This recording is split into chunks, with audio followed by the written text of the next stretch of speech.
Hi, it's Gab, and I'm reviewing a film from TIFF, the Toronto International Film Festival. It's called The Impossible. It's based on a true story of a family's struggle to survive the 2004 tsunami in the Indian Ocean. Specifically, they were at a resort in Thailand when it struck, and it stars Ewan McGregor and Naomi Watts as the parents, and they have 3 sons. And well, it's about them surviving the tsunami. It kicks in right on their arrival, Christmas Eve, and as you probably know, the tsunami struck on Boxing Day.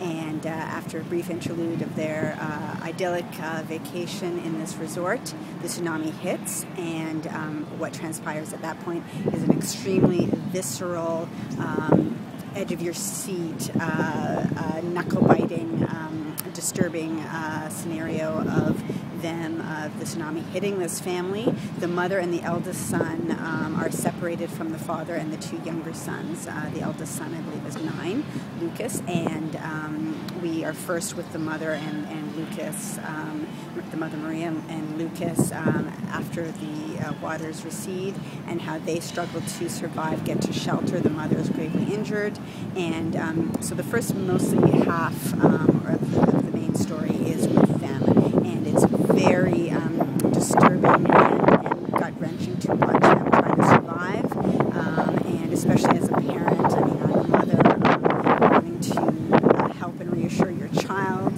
but you yourself are also trying to survive, and that struggle as they come to terms with what's around them is extremely tense. There are aspects of the way it's shot that are quite horrific, obviously. It's very realistic without too much heavy-handed Hollywoodness, which I give it great credit for.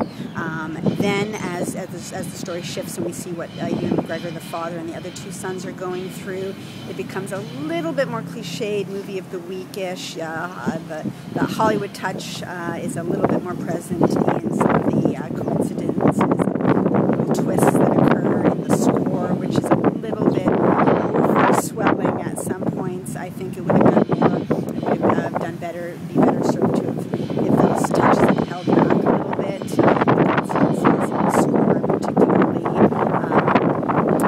just a little bit on the heavy-handed Hollywood side, and yet still, you know, very moving. You can't deny what a powerful, unbelievable story this is, and knowing it's a true story and not knowing how it turns out, unless you do know how it turns out, but I didn't particularly. I managed to avoid knowing too many facts of the story, and so you're just so tense and wrought with anguish and worry for this family. Again, as I said, particularly if you're a parent, it's going to really affect you in your gut, trying to protect your children and protect the fate of your children, keeping your family together. There's nothing more raw and base than that, and so it's prime fodder for a film, be it a Hollywood or an independent film, but because this is such a grand, scaled, huge tragedy that occurs to this family, it does suit the big screen. It does need some of that Hollywood treatment budget-wise. You do want to see this on a big screen for the sound effects and the visuals, which are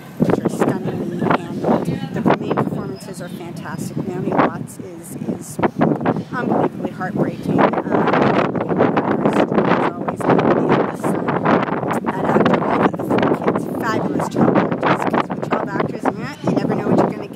And they're wonderful, so you really care for this family, and I would really recommend this film for a disaster film, and for also a heartwarming, life-affirming character study about a family. It really is about the family. It doesn't try to cover the whole tsunami disaster. It is about this one family, and you do care what happens, and you leave feeling exhausted and yet uplifted. I can give this a film, The Impossible, 3 9/10 Gabs, not quite 4 because of the criticisms I mentioned, but very close and highly recommended when it comes out in theaters, and probably an Oscar contender. The Impossible from TIFF. Thanks for watching.